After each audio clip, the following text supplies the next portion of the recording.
Сәлеметсіздер ме, құрметті оқушылар? Бүгін бізде қазақ тілі пәнінен бөлім бойынша жиынтық бағалау. Біз сіздерменен осы 90-да аспан әлемінің құпиялары деген бөлімді аяқтадық. Бүгінгі бөлім бойынша жиынтық бағалау жұмысы осы бөлімнің тақырыптарына байланысты болмақ. Оқу мақсаты: коммуникативтік жағдаятқа сай эмоционалды сөздерді, дауыс ырғақтары арқылы қыстырма, қаратпа, одағай сөздерді еркін қолданып, диалогке даярлықсыз қатысу. Өз пікірін білдіру. Төл сөз, төлеу сөз, автор сөзінің жасалу жолдарын, қызметін білу, төл сөзді төлеу сөзге айналдыру. Бағалау критерийлері: жағдаятқа сай пікірі мен көзқарасын дәлелмен жеткізеді. Төл сөздерді төлеу сөзге айналдырады. Құрметті оқушылар, мәтінді мұқият тыңдап, төменде берілген тапсырмаларды орындауларыңыз керек. Мәтінді мен сіздерге оқып беремін, мұқият тыңдаңыздар.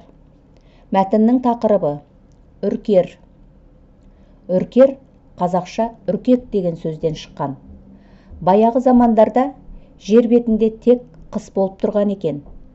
Осы кезде үркер шоқ жұлдызын құрайтын шағын 12 жұлдызшалар жерде ұйықтап жатады екен.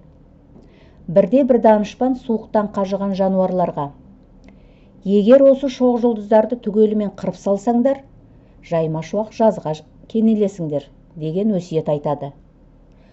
Сонымен түйе, жылқы, сиыр үшеуі жиналып, үркердің көзін жоймақ болып келіседі. Әуелі жылқы 4 жұлдызшаны, түйе тағы екеуін табанына салып таптапты. 6 жұлдызша сиырдың еншісіне тиіпті. Бірақ жұлдызшалар оның аша тұяғының арасынан сытылып шығып, көкке ұшып кетіпті. Содан бері жерде 6 ай суық, 6 ай жылы болады екен. Жануарлар сиырға өкпелепті. Оларға суықтан қорықпайтын сиыр: қыста сықырлатып қар басып жүрген жаман ба? Ыстықтан дымымыз құрып, қаталағанымыз жетер, деп жауап беріпті. Тапсырмалар мынадай. Бірінші тапсырма: неге әдісі арқылы жұбыңызбен диалог құрыңыз. Бұл тапсырма ауызша орындалады. Диалог құруға нұсқаулық беріліп отыр. Яғни, бірінші оқушы мәтіндегі ойға байланысты өз пікірін білдіреді де, сөйлемді неге деген сұрақпен аяқтайды.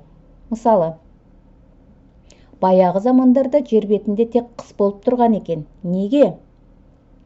Екінші оқушы осы сұраққа жауап береді де, үшінші оқушыға неге деп аяқталатын өз сұрағын қояды.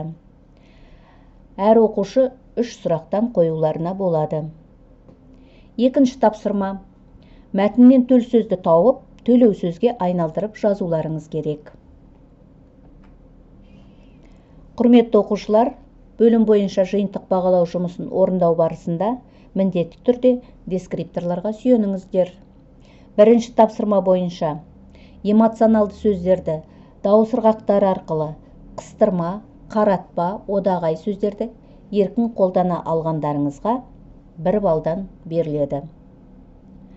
Диалогке даярлықсыз түсіп, өз пікіріңізді білдіре алғаныңызға 2 бал аласыз.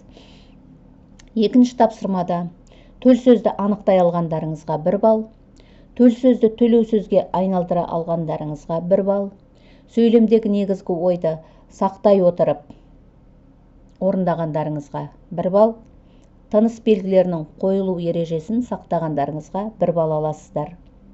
Жалпы бал саны 10. Құрметті оқушылар, жұмыстарыңызға сәттілік тілеймін. Сау болыңыздар.